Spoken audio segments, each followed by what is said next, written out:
தமிழக கல்வித்துறையின் கீழ் இயங்கும் பள்ளிகளுக்கு பொதுத் தேர்வு 2025-2026 ஆண்டிற்கான தேர்வு அட்டவணை பட்டியல் வெளியிடப்பட்டுள்ளன. அதன் அடிப்படையில் 11/3 அன்று தமிழ் வழி தேர்வு நடைபெறும். 16/3 ஆங்கிலம், 25/3 கணிதம், 30/3 அறிவியல்,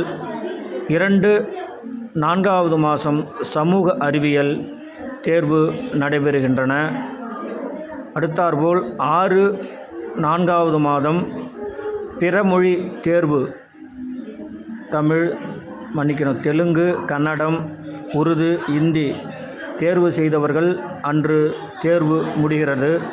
இத்துடன் 10ஆம் வகுப்பு பொதுத் தேர்வு மாணவர்கள் எழுதவுள்ள அட்டவணையை பதிவு செய்துள்ளது தமிழக கல்வித்துறை.